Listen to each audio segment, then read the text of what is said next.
Hello बच्चों, कैसे हो? उम्मीद करता हूँ बहुत अच्छे से होगे और अपना ख्याल रख रहे होगे।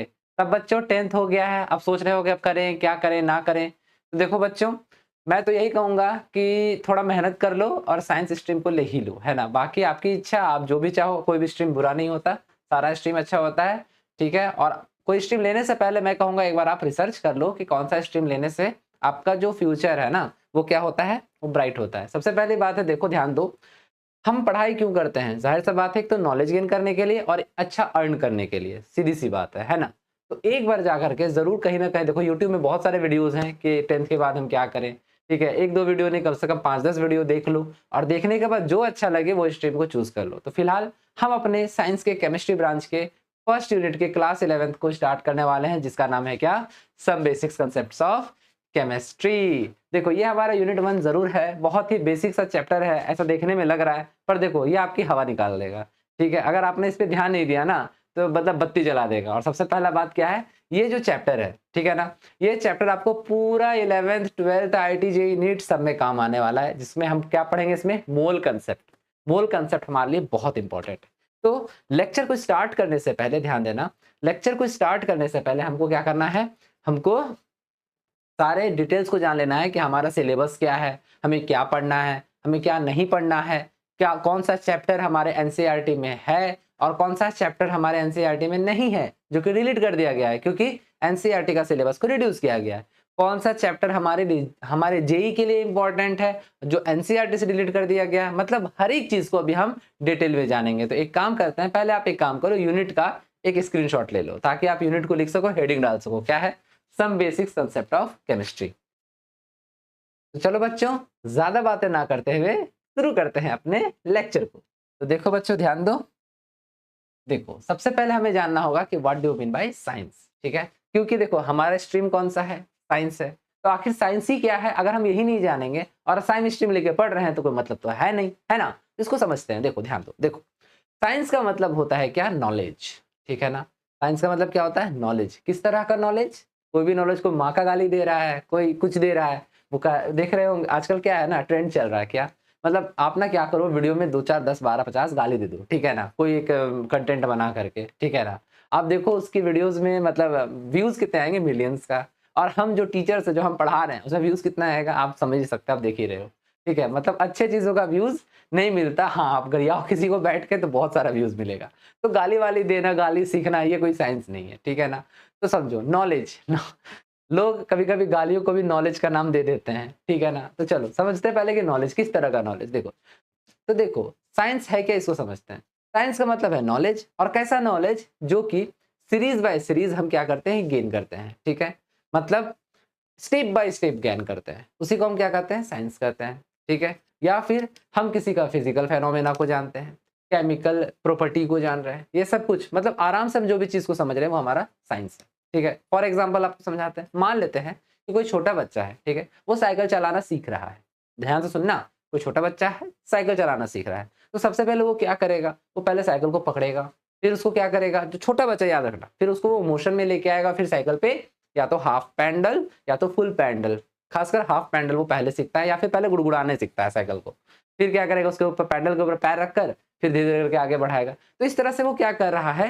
सीरीज़ में साइंस को सॉरी मतलब साइकिल को चलाना सीख रहा है। तो ये क्या है? ये भी एक तरह का क्या है? साइंस ही है ना? तो चलिए हम लोग क्या करते हैं, डेफिनेशन को देखते हैं और समझते हैं कि साइंस क्या है, ठीक है? तो चलिए ध्यान दीजिए।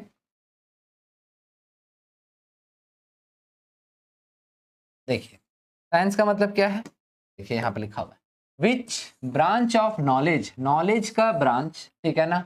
और स्टडी डीलिंग विद क्या? अ बॉडी ऑफ फैक्ट्स और ट्रूथ्स सिस्टमैटिकली, ठीक है ना? मतलब क्या? आप अगर सिस्टमैटिकली अरेंज्ड क्या देख रहे हैं? कोई ऐसा फैक्ट जो कि सही हो, ठीक है ना? अरेंज्ड क्या? And showing the operating of general laws are known as science, ठीक है? मतलब अभी जैसा कि मैंने आपको कहा, सीरीज में या फिर क्या सिस्टमैटिकली अरेंज्ड जो भी नॉलेज को हम गेन कर रहे हैं, ठीक है? और जाहिर सी बात है वो जो नॉलेज हो वो कैसा होना चाहिए? सही होना चाहिए, ट्रुथ होना चाहिए, ठीक है? तो इस तरह का जो नॉलेज होता है इसको हम कहते हैं साइंस। अब साइंस का उत्पत्ति, ऐसे कहो साइंस का ओरिजिन कहाँ से हुआ है? मतलब नॉलेज तो हर जगह है, पर साइंस वर्ड का ओरिजिन कहाँ से आया है? तो देखो, साइंस जो आया है, science comes from the Latin word, science come from the Latin word, क्या कौन सा है, इसको कहेंगे हम साइंसिया। ये कौन सा वर्ड है, ये है साइंसिया। लैटिन वर्ड साइंसिया से आया है, कौन कौन, साइंस, ठीक है ना, जिसका मतलब ही क्या होता है, नॉलेज। बोलो बच्चों, किसी तरह का कोई दिक्कत है, नहीं है ना। अब जरा मेरे एक दो बात समझना, क्या जो ये जो नॉलेज है, या फिर ऐसा कर लो, ये जो नॉलेज नाम की चिड़िया है, क्या ये इत्तू सी है या इत्तू है या इत्ता है या इतना सारा है? जाहिर सा बात है इतना सारा है, नॉलेज बहुत है, भर भर के, ठीक है। अब जाहिर सा बात है, जब इतना सारा नॉलेज है और अगर वो बिखरा हुआ है, समझना, नॉलेज है बिखरा हुआ है, तो उसको गेन करने में हमें मुश्किल होगा या नहीं होगा? बिल्कुल होगा। इसको एक एग्जांपल के थ्रू समझो कि आप क्या कर रहे हो, आपको कोई बुक ढूंढना है, ठीक है। अब आप जा रहे हो अपने, जहां आपने बुक्स को रखा है, अब वहां सारा बुक्स ऐसे ही फेंका हुआ है, तो आपको एक पर्टिकुलर बुक निकालने में ना बहुत समय लग जाएगा, क्योंकि वह बहुत सारा बुक है। लेकिन वही आप कहीं कभी लाइब्रेरी चले जाओ या अपने घर में, आपने क्या करा है, फिजिक्स के सारे बुक्स को एक जगह पे, केमिस्ट्री के सारे बुक्स को एक जगह पे, बायो के सारे बुक्स को एक जगह पे, या मैथ्स के सारे बुक्स को एक जगह पे रखा हुआ है, तो आपके लिए उस बुक को ढूंढना बहुत ही ईजी होगा जो बुक आप लेने के लिए जा रहे हो। तो मतलब क्या, नॉलेज भी बहुत है। अब जाहिर सी बात है, इतना नॉलेज होने के बाद, मतलब इतने सारे, बहुत सारे नॉलेज होने के कारण हम लोगों ने क्या किया, साइंस को यानी कि नॉलेज को क्या किया, ब्रांचेज में पार्टिसिपेट किया, ठीक है ना। तो टोटल कितने साइंस के ब्रांचेज हैं आपके लिए, टोटल है 3। कितने हैं, जल्दी से स्क्रीनशॉट ले लो, फिर आगे चलते हैं, ले लो। तो चलो बच्चों, साइंस के कितने ब्रांचेस हैं टोटल, तो साइंस के टोटल ब्रांचेस हैं 3। टोटल कितने ब्रांचेस हैं, 3 ब्रांचेस ऑफ साइंस। कौन कौन से आपको पता है क्या, फिजिक्स, केमिस्ट्री एंड बायोलॉजी। देखो बच्चों, मैं केमिस्ट्री का टीचर हूँ, काफी साल से पढ़ा रहा हूँ, मैंने बहुत सारे बच्चों को IIT JEE और नीट का क्या किया हुआ है, रिजल्ट दिया हुआ है। मैं ऑफलाइन क्लासेस लेता था, अभी मैं ऑनलाइन पे आया हुआ हूँ, ताकि मैं आप लोगों को फ्री एजुकेशन भी दे सकूं, प्रोवाइड कर सकूं। ये आप क्या करना, ये जो लेक्चर मैं ले रहा हूँ, आप उन सभी नीडी स्टूडेंट को शेयर कर देना जिनको इस लेक्चर की जरूरत है। और मैं आपसे एक बात का प्रॉमिस करता हूँ, मैं आपको कभी भी बिना समझे उठने नहीं दूंगा। मतलब ऐसा कभी नहीं होगा कि कोई पर्टिकुलर टॉपिक आपको क्या हो, समझ में ना आए। इसके अलावा मैं धीरे धीरे करके आप लोगों के लिए लाइव क्लास लेकर के आऊंगा, क्योंकि देखो रिकॉर्डेड वीडियो में होता क्या है ना, मुझे खुद से कुछ बातों को बताना होता, मतलब जो भी यहाँ मुझे डील करना है ये मुझे खुद से बोलना पड़ रहा है। लेकिन वही अगर आप लाइव आओगे, मेरे से इंटरेक्शन करोगे, तो यही लेक्चर और बढ़िया होता चला जाएगा। बिकॉज क्योंकि आपके साथ मेरा इंटरेक्शन लगातार हो रहा है, आप अपने डाउट मुझसे पूछ सकते हो, आप मुझसे बात कर सकते हो कि सर मुझे ये क्लियर नहीं हो रहा, आप ये समझा दो, तो ये बेस्ट हो जाएगा, ठीक है ना। पर फिलहाल चूंकि रिकॉर्डेड वीडियो है, तो आपको क्या करना है, इसको देखना है और सभी बच्चों को शेयर भी करना है, ताकि उनको भी क्या हो सके, उनको ये जो नॉलेज है मिल सके। और मैं हर दिन आपके लिए वीडियोस को लाता रहूंगा, ठीक है ना। तो चलिए अब हम क्या करते हैं, आगे बढ़ते हैं। देखो बच्चों, तो सबसे पहले क्या है, फिजिक्स। हम जानेंगे कि फिजिक्स होता क्या है, ठीक है ना। देखो, जब भी कोई फिजिकल फेनोमेना हमारे आसपास हो रही है और जिसको हम देख पा रहे हैं, वो हमारा फिजिक्स है। फॉर एग्जाम्पल, अगर मैं, ये पेन है, ठीक है, देखो ये पेन है, अगर मैं इस पेन को क्या करूँ, फेंकूं, तो सामने वाला बंदा कैच करेगा। तो जब मैं इसको फेंक रहा हूँ, ध्यान देना, जब मैं इसको क्या कर रहा हूँ, जब मैं इसको फेंक रहा हूँ, ठीक है ना, तो मैंने इस पे क्या डाला, मैंने इस पे डाला फोर्स। क्या डाला, फोर्स। अब जब फोर्स इस पे डाला, तो ये क्या पकड़ेगा, वेलोसिटी, मतलब स्पीड पकड़ा, है ना। किसी स्पीड में जाएगा किसी बंदे के पास, और वो क्या करेगा, कैच करेगा ना। जब वो कैच किया, तो वहां पर क्या हुआ, तो वहां हुआ स्पीड बाय टाइम। बोले तो कितने वेलोसिटी में ये मेरे पास आया और कितने समय में आया, इसको क्या कहते हैं, एक्सेलरेशन। क्लियर हो रहा है, मतलब हमने फोर्स देखा, फोर्स को होते हुए देखा, स्पीड में पेन को जाते हुए देखा, और कैच लेते हुए भी देखा। मतलब हमने इन तीनों फेनोमेना को अपनी नंगी आंखों से देखा।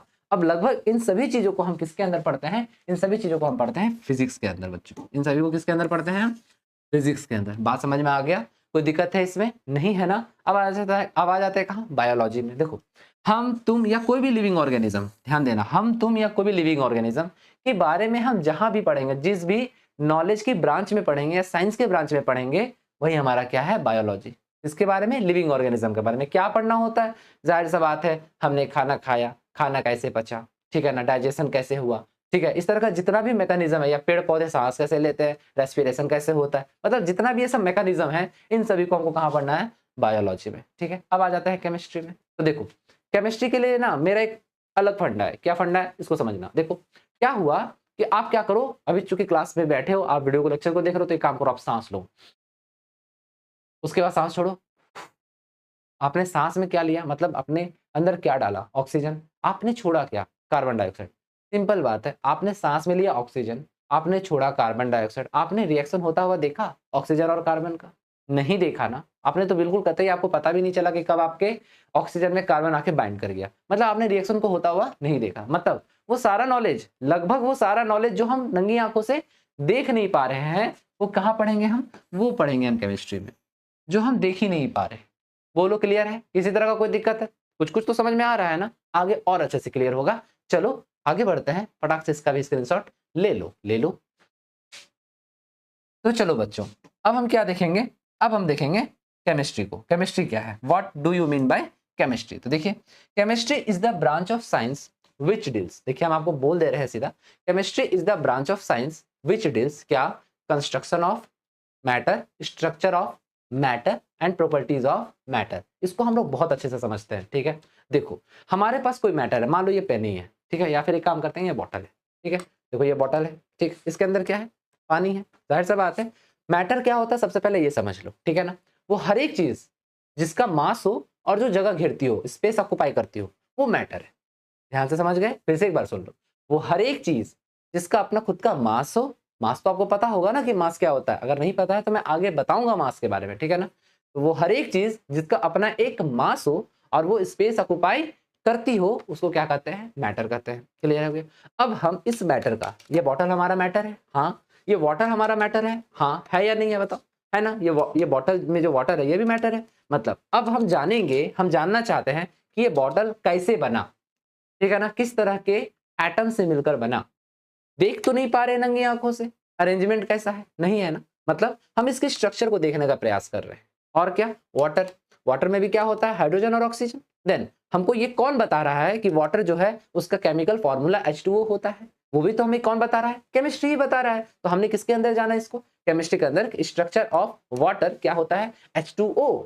ये हमें किसने बताया? केमिस्ट्री ने बताया। क्लियर हो रहा है? मतलब हमने क्या जाना? स्ट्रक्चर ऑफ मैटर को जाना। उसके अलावा ये बॉटल आ जाते हैं या H2O आ जाते हैं, इसमें H2O के जो मॉलिक्यूल हैं वो एक दूसरे से अरेंजमेंट में बंधे होते हैं, किसी ना किसी अरेंजमेंट में होते हैं। अब ये अरेंजमेंट को हमको जानना है, मतलब हम उसका कंस्ट्रक्शन भी देखने को तैयार हैं कि आखिर ये किस तरह से एक दूसरे से अटैच्ड हैं। बात को समझना। तो वो भी हम किसके अंदर जानेंगे? केमिस्ट्री के अंदर जानेंगे। दिख नहीं रहा हमें, पर हम पढ़ना चाहते हैं। अब देखो, बात यहाँ ये है कि केमिस्ट्री टफ क्यों लगता है? उसका 2-3 रीजन है बच्चों, समझना। एक्चुअली केमिस्ट्री टफ है नहीं, हमारा सोच में बैठ गया है कि केमिस्ट्री टफ। क्यों? देखो, होता क्या है कि हमें बहुत कुछ दिखता नहीं है, जो दिख नहीं रहा है हम उसके बारे में समझ नहीं पाते हैं। पर चूंकि हमारे पास हम डिजिटल क्लास ले रहे हैं, तो हम क्या करेंगे? हम सारे का एक, मतलब कह सकते हो GIF फाइल में हम लेकर के आएंगे, जिससे आपको ये अच्छे से समझ में आएगा कि आखिर किसका अरेंजमेंट किस तरह का है। लेकिन फिर भी आपको ये नहीं सोचना कि केमिस्ट्री बहुत टफ है। उसके अलावा एक्सेप्शंस बहुत देखने को मिलते हैं। एक बात बताओ बच्चों, आप ही लोग सोचना, अभी जैसे मान लो मेरे इस लेक्चर को कितने बच्चे देख रहे होंगे? 10, 20, 50, 100। अगर भगवान का दया रहा, अगर मेरा लेक्चर सबको अच्छा लगा, तो जाहिर सा बात है यही जो व्यूज है वो 10,000, 1 लाख, 10 लाख इतने बच्चे जरूर देखेंगे, अगर मेरा व्यूज अच्छा लगा। अब एक बात बताओ, ये जो 1 मिलियन यानी 1 लाख या 1,000 बच्चे जो भी मेरी वीडियोस को देख रहे हैं, या 50 बच्चे भी मेरी वीडियोस को देख रहे हैं, क्या सभी बच्चों का नेचर सेम है? क्या सभी बच्चों का जो नेचर होगा क्या सेम होगा? क्या सभी एक जैसा बिहेव करते होंगे? नहीं ना। हो सकता है कि आप मेरे इस लेक्चर को सुबह के 6 बजे देखो, कोई बच्चा मेरे इस लेक्चर को शाम को 6 बजे देखे, अलग अलग टाइम पर देखे। सभी का नेचर अलग अलग होता है। वैसे ही एलिमेंट्स, ठीक है ना? हम यहाँ क्या पढ़ेंगे केमिस्ट्री में? एलिमेंट्स, यानी कि एलिमेंट्स हमारे पास बहुत सारे हैं। कुल मिला के कितने हैं? 118 और 96 हमारे नेचुरल हैं। अब 96 नेचुरल एलिमेंट्स हैं, जाहिर सी बात है वो भी क्या करेंगे? अपना अलग अलग बिहेवियर दिखाएंगे। तो जिसका जो अलग अलग बिहेवियर होगा, उसी के रिस्पेक्ट में किसी का एक्सेप्शन हो जाता है। तो इसको हमें बस समझना होगा कि आखिर एक्सेप्शन कौन दिखा रहा है, क्यों दिखा रहा है, बात खत्म। हम उसके बारे में सब कुछ जान जाएंगे। चलिए अब हम आगे बढ़ते हैं। देखिए, देन केमिस्ट्री क्या है? केमिस्ट्री साइंस का एक ऐसा ब्रांच है जो हमको मैटर का स्ट्रक्चर बताएगा, मैटर का कंस्ट्रक्शन बताएगा और मैटर का प्रॉपर्टीज यानी कि गुण भी बताएगा। गुण बोले तो देखो, ये अगर हम इसका फिजिकल प्रॉपर्टी का बात करें, मतलब इस हिंदी में इसको भौतिक गुण कहते हैं। तो फिजिकल प्रॉपर्टी का अगर हम यहाँ बात करेंगे, तो ये जो बॉटल है ये रेड कलर का है जो हमें दिख रहा है, तो ये इसका प्रॉपर्टी है। ये भी कौन बताएगा? केमिस्ट्री बताएगा। या फिर मेल्टिंग पॉइंट, जैसे कि मान लो अभी ये प्लास्टिक की बॉटल है, तो इसका मतलब समझ लो कि मेल्टिंग पॉइंट कम होगा अगर यहाँ पर एज कम्पेयर टू यहाँ पर कोई एक मेटल का बॉटल होता तो ये सब कौन बताएगा? ये सब हमें बताएगा केमिस्ट्री। बोलिए अच्छे से समझ में आ गया है? कि अब हम क्या करेंगे? अब हम देखेंगे ब्रांचेस ऑफ केमिस्ट्री को। तो आप एक काम करो, आप फटाक से इसका स्क्रीनशॉट ले लो, फिर हम आगे चलते हैं। ले लो बच्चों।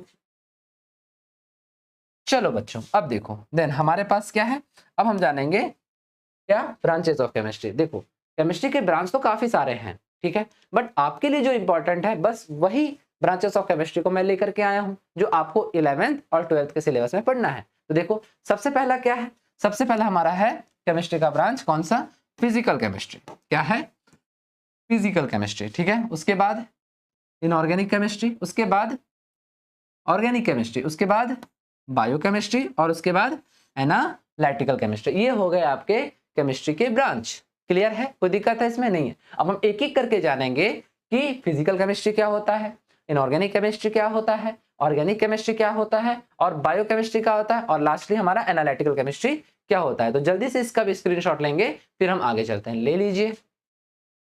तो चलो बच्चों, अब क्या है, हम देखेंगे क्या, ध्यान दीजिए।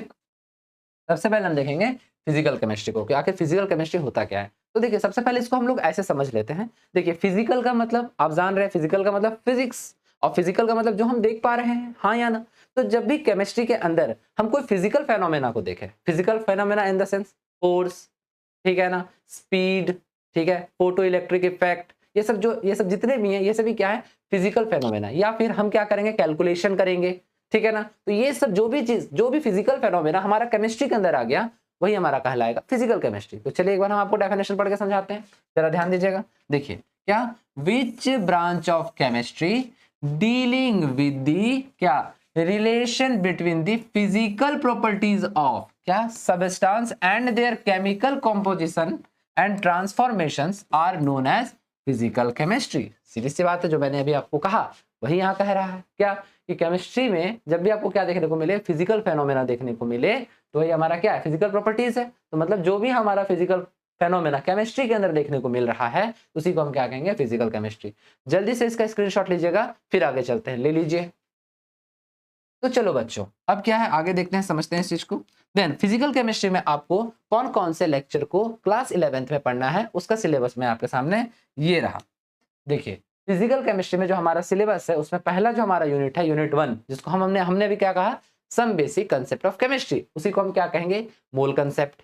क्लियर हो रहा है। देन यूनिट 1 हमारा फिजिकल केमिस्ट्री के अंदर आएगा, यूनिट 1 हमारा फिजिकल केमिस्ट्री के अंदर आएगा। यूनिट 2 स्ट्रक्चर ऑफ एटम भी हमारा किसके अंदर आएगा, फिजिकल केमिस्ट्री के अंदर आएगा। देन यूनिट 3 नहीं आएगा हमारा फिजिकल केमिस्ट्री के अंदर, कौन आएगा, यूनिट 4 आएगा हमारा, केमिकल मतलब केमिकल बॉन्डिंग किसके अंदर आएगा, फिजिकल केमिस्ट्री के अंदर। यूनिट 5 फिर से फिजिकल, यूनिट 6 और यूनिट 7। जल्दी जल्दी इसका स्क्रीनशॉट लीजिएगा अपने सिलेबस का, ठीक है ना।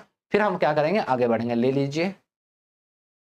तो देखो बच्चों, हमारे लिए इंपॉर्टेंट कौन कौन सा चैप्टर है जिसको हमको बहुत ध्यान से पढ़ना है। तो देखो हमारा जो पूरा केमिस्ट्री होगा ना, मतलब केमिस्ट्री का बेसिक्स ऐसे समझ लो, मतलब 11th 12th में कहीं दिक्कत नहीं होना चाहिए केमिस्ट्री में। तो हमको क्या करना है, हम लोगों को सबसे ज्यादा मतलब बहुत ज्यादा एक्स्ट्रा एफर्ट डालना है इन 3 चैप्टरों में। कौन कौन सा, मोल कंसेप्ट, ठीक है ना, किसमें, मोल कंसेप्ट में, स्ट्रक्चर ऑफ एटम में, और केमिकल बॉन्डिंग में। ये तीनों चैप्टर आपका अगर अच्छा हो गया ना, मतलब आपने इसमें बहुत अच्छा एफर्ट डाल के पढ़ लिया ना, तो बाकी के सारे चैप्टर आपको इजी लगने लगेंगे। याद रखना इस चीज को, ठीक है। तो आगे बढ़ते हैं। देन अब आप बोलोगे सर क्या थर्मोडायनामिक्स, इक्विलिब्रियम और रेडॉक्स नहीं पढ़ना है हमें? अरे भैया पढ़ना है, पर ये 3 चैप्टर आपको इन 3 चैप्टरों में बहुत ज्यादा हेल्प करने लगेंगे, और ये चैप्टर इजी हो जाएगा आपके लिए। समझिएगा मेरी बातों को, ठीक है। तो स्क्रीनशॉट तो आपने ले ही लिया है, अब हम चलते हैं आगे, ठीक है। देखिए इसके बाद क्या है हमारा, ध्यान दीजिएगा। इसके बाद है हमारा इनऑर्गेनिक केमिस्ट्री, ठीक है ना। इनऑर्गेनिक केमिस्ट्री किसको कहेंगे, तो ध्यान दो, केमिस्ट्री का ऐसा ब्रांच, सुन लेना एक बार अच्छे से, केमिस्ट्री का ऐसा ब्रांच जिसमें हम वैसे कंपाउंड्स के बारे में पढ़ेंगे जो हाइड्रोकार्बन का नहीं बना, जो हाइड्रोकार्बन का नहीं बना। मतलब क्या, ऐसे कंपाउंड जो हमको कहां से मिल रहे हैं, रॉक से, मतलब हमारे पृथ्वी से, धरती से हमको मिल रहा है, तो वो हमारा क्या हो गया, उसी को हम क्या कहेंगे, हमारा, हम उसी कंपाउंड को पढ़ेंगे जिसमें हाइड्रोकार्बन ना हो और रॉक से मिलता हो, तो मतलब उसी को हम क्या कहेंगे, इनऑर्गेनिक केमिस्ट्री। चलिए एक बार हम आपको डेफिनेशन पढ़ के समझाते हैं। देखिए क्या है यहाँ पे, the branch of chemistry that deals with the study, sorry यहाँ दी की जगह पे क्या होना चाहिए था, यहाँ दी की जगह पे होना चाहिए था विच ब्रांच, ठीक है ना, तो ज्यादा अच्छा लगेगा। क्या, which branch of chemistry that deals with the study of compounds which does not consist of क्या, हाइड्रोकार्बन, हाइड्रोजन एंड कार्बन, ठीक है, atoms in it it is called inorganic chemistry. बोलो अच्छे से क्लियर है बच्चों, किसी तरह का कोई दिक्कत नहीं है। चलिए अब इसका सिलेबस हमें क्या पढ़ना है, यहाँ पे इसका जो सिलेबस है वो कौन सा है, तो देखिए यहाँ पर कौन है, यूनिट 3। यूनिट 3 किसके अंदर आ जाएगा, अब हमारा इनऑर्गेनिक केमिस्ट्री के अंदर आ जाएगा, ध्यान दीजिएगा। और एक और चैप्टर है जो हमें इनऑर्गेनिक में पढ़ना है, जो कि आपके एनसीईआरटी से डिलीट कर दिया गया है, ठीक है, लेकिन जेई के पॉइंट ऑफ व्यू से इंपॉर्टेंट है क्योंकि क्वेश्चन आता है। वो कौन सा चैप्टर है, उस चैप्टर का नाम है, ध्यान दीजिएगा, उस चैप्टर का नाम है पी ब्लॉक एलिमेंट। उस चैप्टर का नाम क्या है, पी ब्लॉक एलिमेंट। ये चैप्टर आपके एनसीईआरटी से तो डिलीट कर दिया गया है, पर क्वेश्चन हम देख रहे हैं, ये क्वेश्चन आपको जेईई में पूछा जा रहा है, मेंस में भी और एडवांस में भी। तो आप क्या करो, इसको लिख लो, पी ब्लॉक एलिमेंट्स आपको पढ़ना है जेईई के रिस्पेक्ट में। लिख लो इसको, जल्दी से स्क्रीनशॉट ले लो ताकि हम आगे बढ़ सकें, ले लो। तो चलो बच्चों, इसके बाद हम क्या करेंगे, इसके बाद हम देखेंगे हमारा क्या, इसके बाद हम देखेंगे हम अपने ऑर्गेनिक केमिस्ट्री को। जाहिर सा बात है, जब इनऑर्गेनिक केमिस्ट्री में हमको हाइड्रोकार्बन्स के बारे में नहीं पढ़ना है, तो ऑर्गेनिक केमिस्ट्री में हमें क्या पढ़ना है, सिर्फ हाइड्रोकार्बन्स के बारे में। अब आप सोच रहे होंगे सर हाइड्रोकार्बन्स क्या होता है, जाहिर सा बात है आपने सुना होगा या आपने पढ़ा होगा 9-10 में, क्या मीथेन, इथेन, ब्यूटेन, ये सभी क्या है, ये सभी हाइड्रोकार्बन से तो हैं। बात समझ में आ गया। हमारे रसोई गैस में जो हम गैस स्टोव जलाते हैं, तो गैस जो होता है हमारा, जो कि हम कहेंगे एलपीजी गैस, ठीक है ना, तो एलपीजी क्या होता है, वो भी तो हमारा हाइड्रोकार्बन ही तो है। तो इसी के बारे में हमको जो जहां भी पढ़ना होगा केमिस्ट्री में, इसी को हम क्या कहेंगे, ऑर्गेनिक केमिस्ट्री। तो एक बार देख लीजिए क्या है, विच ब्रांच ऑफ, ध्यान दीजिएगा क्या है, विच ब्रांच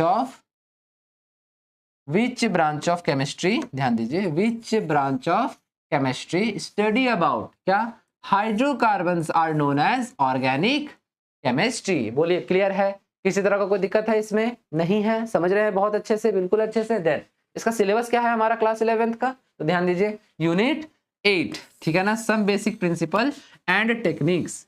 तो ये हमारा क्या हो गया, यूनिट 8 हो गया। और उसके अलावा लास्ट क्या, खुद ही हाइड्रोकार्बन्स, यूनिट 9।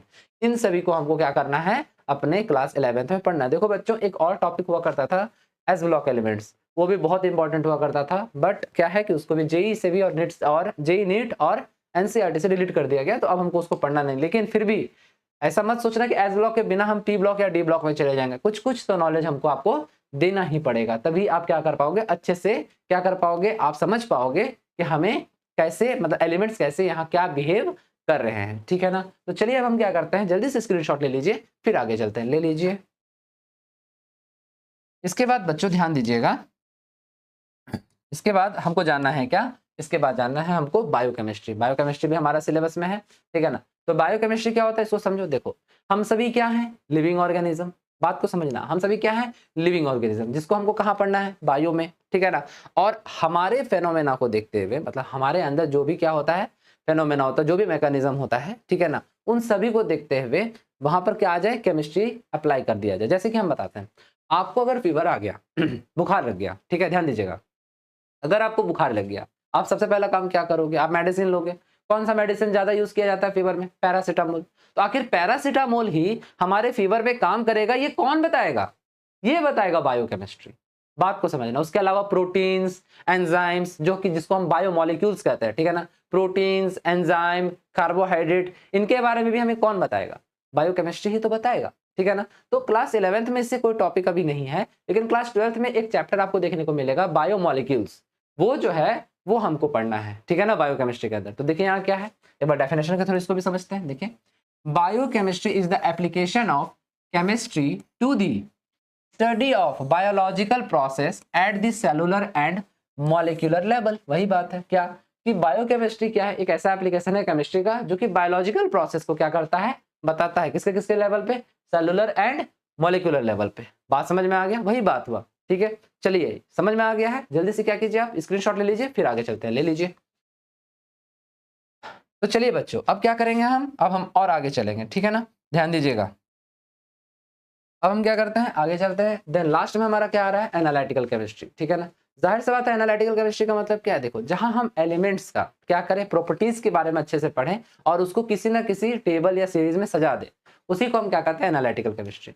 एनालिटिकल केमिस्ट्री का बहुत अच्छा एग्जांपल कौन है, पीरियोडिक टेबल, ठीक है ना। पीरियोडिक टेबल में हम लोगों ने क्या करा, सभी एलिमेंट्स को बढ़िया से एग्जामिन किया, उनके एटॉमिक नंबर्स को निकाला और उसी के बेसिस पे हमने क्या करा, उसको पूरे के पूरे पीरियोडिक टेबल में सजाया, ठीक है ना, मॉडर्न पीरियोडिक टेबल में। तो ये भी किसका एक एग्जाम्पल है, एनालिटिकल केमिस्ट्री का एग्जाम्पल है। तो आइए एक बार हम लोग इसको डेफिनेशन के थ्रू समझते हैं, ध्यान दीजिएगा।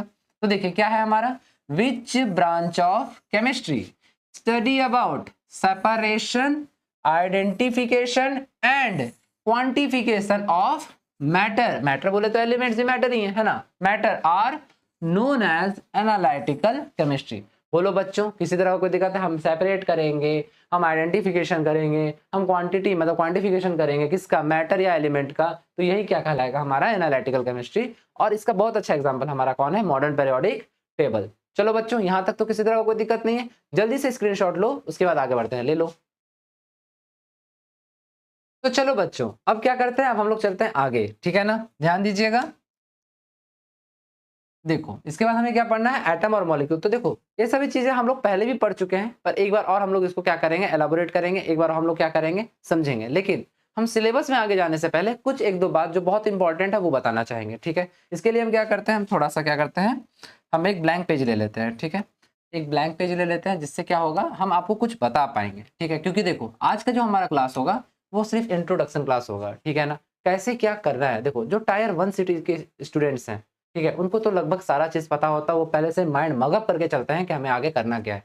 लेकिन जो टायर 2 या टायर 3 टाइप के सिटीज है, बहुत छोटे छोटे सिटीज जहाँ बहुत छोटे छोटे कोचिंग सेंटर्स होते हैं, या फिर बच्चे अभी तुरंत 10th करके बाहर निकलते हैं, तो उनको क्या होता है, उनको ना बहुत कुछ के बारे में नॉलेज होता नहीं कि अब हमें क्या करना है। अब हम 10th के बाद 11th 12th तो करेंगे, उसके बाद हमें क्या करना है। बहुत बच्चों को के साथ तो ऐसा भी होता है कि उनको सही गाइडेंस नहीं मिल पाता, जबकि वो पढ़ने में बहुत तेज होते हैं, ठीक है, वो बहुत ही सिंसियर होते हैं।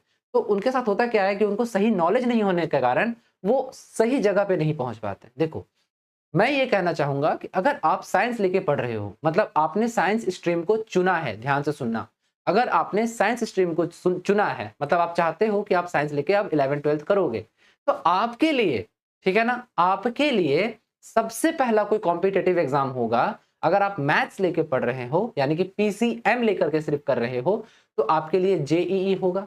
और अगर आप सिर्फ पीसीबी लेकर के कर रहे हो तो आपके लिए नीट होगा। लेकिन अगर आप पीसीएमबी लेकर के अपना 12th कर रहे हो तो आपके लिए दोनों ही एग्जाम्स के द्वार, ऐसे समझ लो कि दोनों ही एग्जाम आप आराम से दे सकते हो। कौन कौन सा, नीट और जेईई, ठीक है ना। तो देखो जेईई का प्रिपरेशन कैसे करें, आखिर जेईई के लिए हमें क्या पढ़ना है, किस तरह से पढ़ना है, उसके बारे में जानो। देखो बच्चों, स्टडी करने से पहले, ठीक है ना, कोई भी चीज को में घुसने से पहले खुद के बारे में जानो कि तुम्हारा ब्रेन कैसा है और तुम्हारा ब्रेन क्या कितना कैपेसिटी रखता है, ठीक है ना। देखो हमारा जो ब्रेन है, ह्यूमन ब्रेन, इसके बारे में रिसर्च से पता चला है, ध्यान से सुनना, ह्यूमन ब्रेन के बारे में रिसर्च से पता चला है कि हम किसी भी चीज को अपने दिमाग में बहुत अच्छे से, ठीक है ना, कैसे रख पाते हैं, ध्यान दो। अगर हमने आज, मतलब आज मेरा फर्स्ट लेक्चर है, आपने आज फर्स्ट लेक्चर हमारा देखा, तो आज हम मान के चलते हैं हमारा फर्स्ट डे है, ठीक है ना, ध्यान से समझना, ये हमारा क्या है, फर्स्ट डे है। तो आज जो हमने पढ़ा वो अगर हम तीसरे दिन या चौथे दिन तक हमने क्या नहीं किया, रिवीजन नहीं किया, तो हम भूल जाएंगे। मतलब हमारा ब्रेन किसी भी पर्टिकुलर चीज को कितने दिनों तक याद रख सकता है, अच्छे से 3 दिन तक। मतलब आपको तीसरे दिन क्या कर लेना है, जो टॉपिक हमने पढ़ा है उसका रिवीजन कर लेना है, ठीक है ना। उसके बाद 3 डेज के बाद फिर हमें उसी टॉपिक को, जो टॉपिक हमने फर्स्ट डे और थर्ड डे रिवीजन किया था, फर्स्ट डे पढ़ा था, थर्ड डे रिवीजन किया था, उसी को हमको क्या करना है 7 डेज में, मतलब 7वें दिन हफ्ते में 7 डेज में फिर से एक बार और रिवीजन कर लेना है, वरना हम फिर से भूल जाएंगे, बात को समझना। और उसके बाद 7 डेज के बाद उसी टॉपिक को हमें एक बार और रिवीजन करना है, कितना दिन में, 15 डेज में, ध्यान रखना। और 15 डेज के बाद कितना, फिर 30 डेज में, कितने दिनों में, 30 डेज में क्या करना है, उसी चीज को रिवीजन करना है 30 डेज में, ठीक है। फिर क्या करना है, इसी चीज को रिवीजन करना। और उसके बाद ये 30 डेज का साइकिल चलता रहेगा, हर 30 डेज में हमें उसी पर्टिकुलर टॉपिक को सिर्फ एक ही बार देख लेना है। अगर हम हर 30 दिनों में ये काम करते रहें, पहले शुरुआत में इतना दिनों तक जाना है और फिर हर 30 डेज में हमको उसी पर्टिकुलर क्या करना है, टॉपिक को देखते रहना है, तो मैं आपको गारंटी देता हूं, ठीक है, आपका ब्रेन कभी भी उस टॉपिक को नहीं भूलेगा। इसको हम क्या कहेंगे, इसी को कहेंगे क्या, प्रोसेस ऑफ रिवीजन। आपको किस तरह से रिवीजन करना चाहिए ये हमें पता ही नहीं है, ठीक है ना, कि हमें रिवीजन किस तरह से करना है, प्रोसेस ऑफ रिवीजन, आपको रिवीजन इस तरह से करना है, ठीक है, ध्यान दो, ये आपका प्रोसेस ऑफ रिवीजन हो। क्लियर है बच्चों, किसी तरह कोई दिक्कत नहीं है, होना भी नहीं चाहिए। ये आपका पहला आपको मेथड बताया मैंने, आपको तैयारी कैसे करना है। जो आज पढ़ोगे वो थर्ड डे पक्का रिवीजन कर लेना। थर्ड डे के बाद 7 डे, 7 डेज के बाद 15 डेज, फिर हर 30 डेज में आपको उसी को रिवीजन करते चलना है। ये हो गया। अब चलिए, अब सबसे बड़ा चीज होता है हम कौन सा बुक खरीदें। केमिस्ट्री के लिए हमारे लिए बेस्ट बुक कौन सा होगा, ठीक है ना। तो चलिए ध्यान दीजिए, देखिए केमिस्ट्री के लिए अगर आप चाहते हो कि आप जेई करो, ध्यान दो, अगर आप चाहते हो क्या कि आपको जेईई करना है, अगर आप चाहते हो कि आपको जेई करना है, तो जेईई के लिए कौन सा जेई, जेई का एग्जाम 2 स्टेप में होता है, मेंस एंड एडवांस, ठीक है, मेंस और एडवांस। तो जेई के लिए सबसे पहला बुक आपको मैं प्रेफर करूंगा केमिस्ट्री के लिए, ठीक है ना, वो कौन सा होगा, एनसीईआरटी का। ये बुक तो आपको पढ़ना ही है, कोशिश करना। देखो नया बुक तो है अपने जगह पे, ठीक है, लेकिन अगर आपको पुराना बुक मिल जाए ना एनसीईआरटी का तो बहुत बढ़िया है, वो बुक बहुत अच्छा बुक है, ठीक है। आपको पी ब्लॉक तो पढ़ना ही है, और अभी नए एनसीईआरटी में पी ब्लॉक को क्या कर दिया गया है, रिड्यूस कर दिया गया, लेकिन जेई में आपका पी ब्लॉक है, तो आप क्या करना, जितना हो सकेगा कोशिश करना अपना पुराना बुक ढूंढने का। अगर पुराना बुक मिल जाता है तो ओके ओके है, ठीक है। देन सेकंड में क्या, सेकंड में हमको पढ़ना होगा फिर सिंगेज केमिस्ट्री, ठीक है। इससे हम क्या करेंगे, क्वेश्चन तो बनाएंगे ही, टॉपिक को भी देखते चलेंगे, और मैं आपको सिंगेज केमिस्ट्री के क्वेश्चंस को करवाता रहूंगा, चाहे वो मेंस का हो चाहे वो एडवांस का हो, ठीक है। सिंगेज केमिस्ट्री ये आपको कहाँ मिल जाएगा, ये आपको शॉप पे मिलेगा या फिर फ्लिपकार्ट या अमेजोन पे मिल जाएगा, जहां आपको अच्छा डील देखने को मिले आप इस बुक को ले लेना, ठीक है ना। थर्ड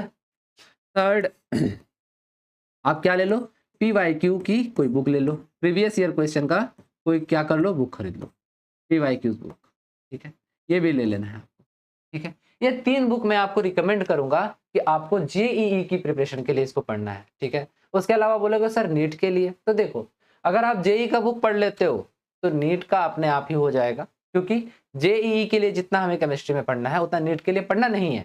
देखो अब सबसे बड़ा चीज है, बोलोगे सर तो क्या नीट इजी है जेईई से, तो ऐसे समझ लो हाँ, कुछ हद तक नीट इजी है जेईई से, लेकिन जेईई में उतना कंपटीशन नहीं है जितना नीट में है। आप सोचोगे सर कैसे, देखो जेईई आप ज्यादा से ज्यादा कितने साल तक कर सकते हो, 12th देने के बाद, ध्यान देना, जिस साल भी आप 12th दोगे, 12th देने के आप 2 साल तक आप जेईई मेंस और एडवांस दोनों का एग्जाम दे सकते हो। ऐसा तो कहा जाता है 2.5 ईयर्स, बट एडवांस का आप फिर एग्जाम नहीं दे सकते, तो 2 साल तक आप एडवांस का, 12th देने के बाद 2 साल तक आप जेईई मेंस और एडवांस का आप एग्जाम दे सकते हो।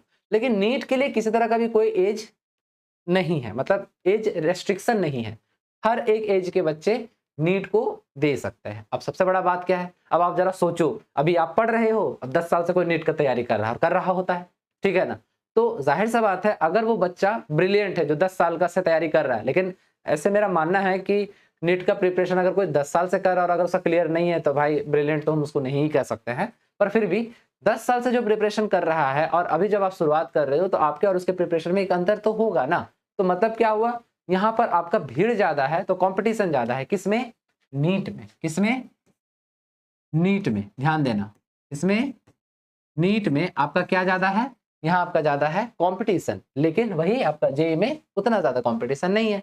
तो अगर आप ये सब बुक नीट के लिए भी पढ़ लेते हो कोई बात नहीं, पढ़ सकते हो, लेकिन अगर आप चाहते हो नहीं हम ये बुक नहीं पढ़े, तो इसके लिए भी क्या है, नीट के लिए आपका फर्स्ट बुक जो होगा रिकमेंडेशन में, वो पहला बुक क्या है, एनसीईआरटी, ये तो आपको चाटना ही चाटना है, एनसीईआरटी तो आपको खाना ही खाना है, ठीक है। और दूसरा बुक होता है फिंगर टिप्स,